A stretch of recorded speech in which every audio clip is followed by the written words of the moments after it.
No, this is not a drunken wall-to-wall fight, but an ancient Italian game, Calcio Fiorentino, or Florentine football.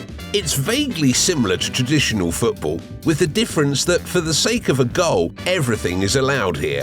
Pushing, hitting, choking, gouging out the eyes. The winner is not the one who plays the best, but the one who hits the opponent harder. Matches turn into bloody battles, next to which rugby looks like a game for sissies. In this episode of How It Was, we'll take a look at 5 of the weirdest and bloodiest games that never became a professional sport, but are rather popular in their homeland.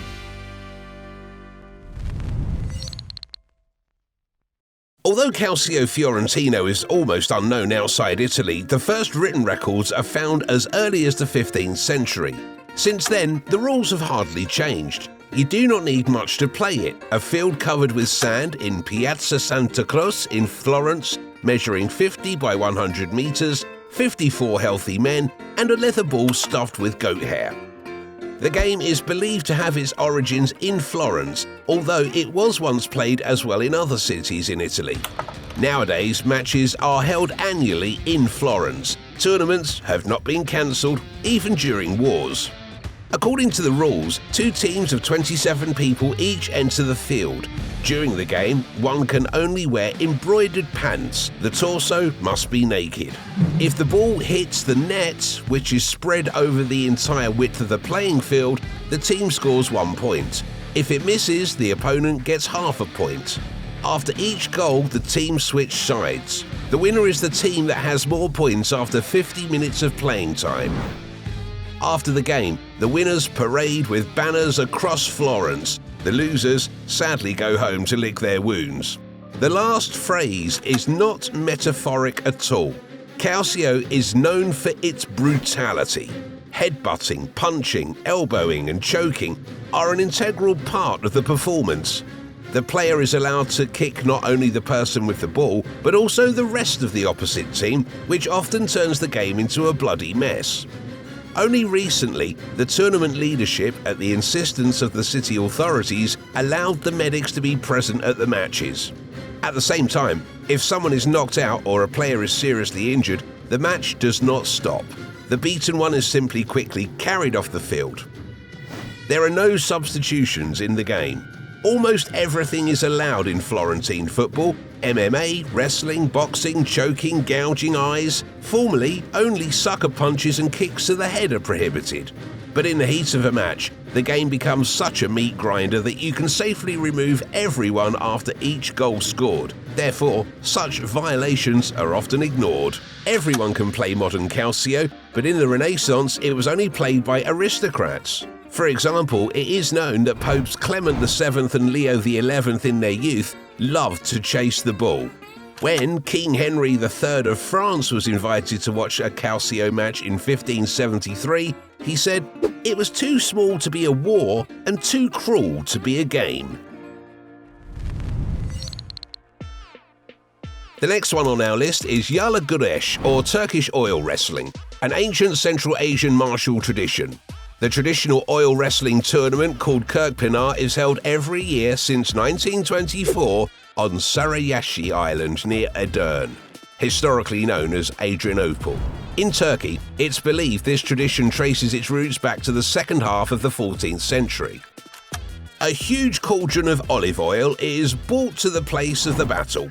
Half-naked athletes in buffalo leather pants rolled up to their knees listen to the parting words and start rubbing with oil, all to the tune of live music played on a zurna, a flute, and dowli, drums. The sturdy leather pants, called kispet, soaked in oil, can weigh up to 13 kilograms. It is very difficult to grab the athlete's oiled body. One wrong move and the opponent easily slips out of hands. The main task is to knock the enemy on his shoulder blades. Exhausting fights last up to half an hour, although until 1975 they could last for days. Tired fighters need additional lubrication, so at the first request of the athletes, teenagers flock with oil watering cans, waiting in the wings or on the outskirts of the field. The winner receives a symbolic golden belt as a reward which he owns for a year until the next competition. Competitions are free for spectators. Banks, companies and individual rich people contribute to the prize pool as much as they see fit. Glory and nationwide love await the winner. He gets the title of Bullfighting Chief Wrestler, a cash prize, lucrative advertising offers, and invitations to various TV shows. The winner of Turkish Oil Wrestling tournament, called Bullfighting, is entitled to $100,000. Preparation for the competition begins with tailoring the kiss-bit pants made of calf skin.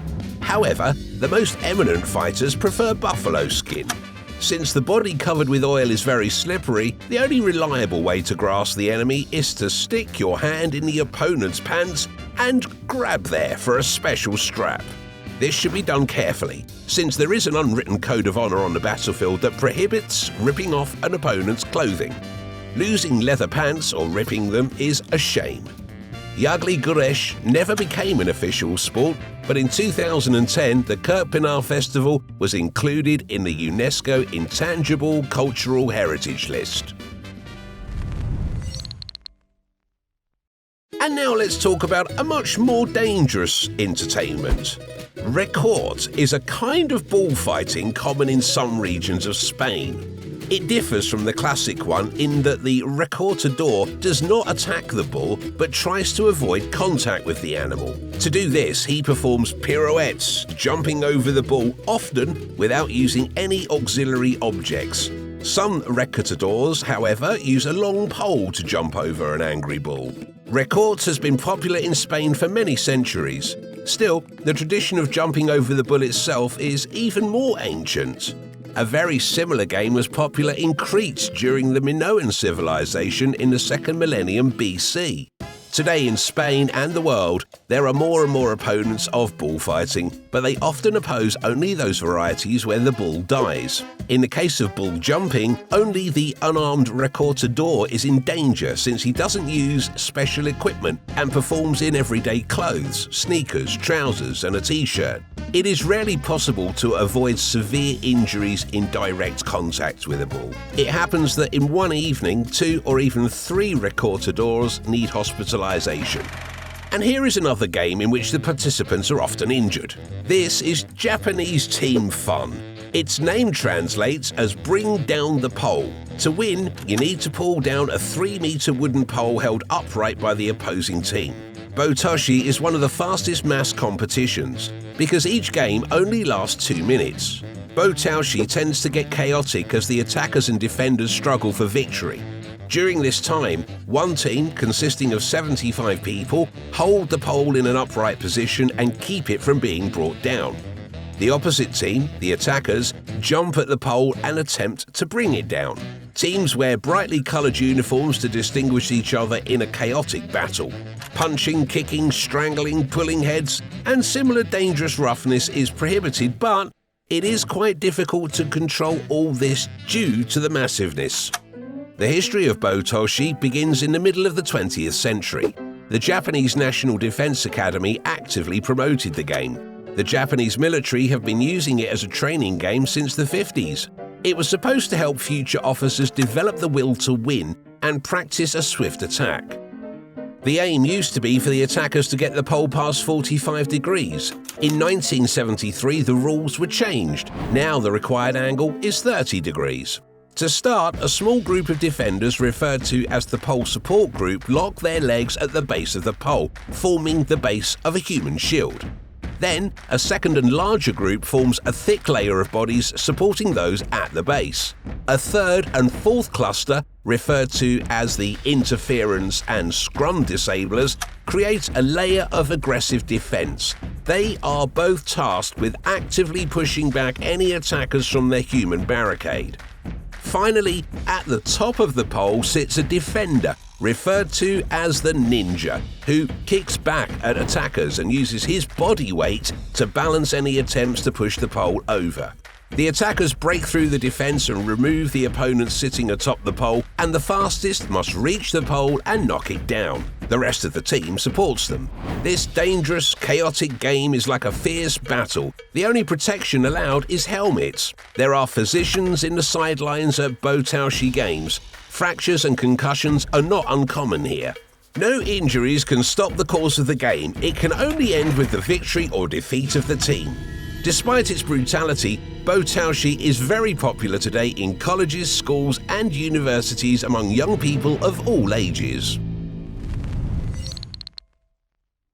Our selection ends with the so-called Battle of the Oranges, a festival that has been held for 200 years in the Italian town of Ivrea during the traditional carnival. The point of the game is to throw weighty citrus fruits at your opponent. The participants, who call themselves aransari, orange throwers, represented by foot soldiers, use oranges to fight the feudal army, with arrows riding on horse-drawn carts and dressed in armor, not only to recreate the spirit of the Middle Ages, but rather to avoid injury. An orange hit is pretty painful. Although the Battle of the Oranges itself is relatively new as an entertainment, the subtext of this holiday goes back to the Middle Ages.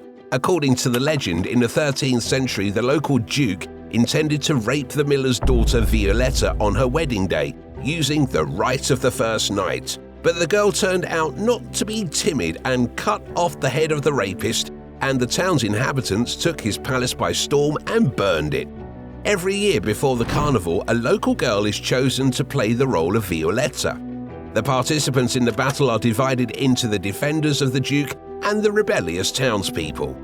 4,000 residents are divided by district into 9 teams, each with a sound name. The Black Panthers, the Devils, the Chess, the Ace of Spades, the Mercenaries, the Death Throwers, the Arduino Scorpions, the Town Rebels, and the Credendary.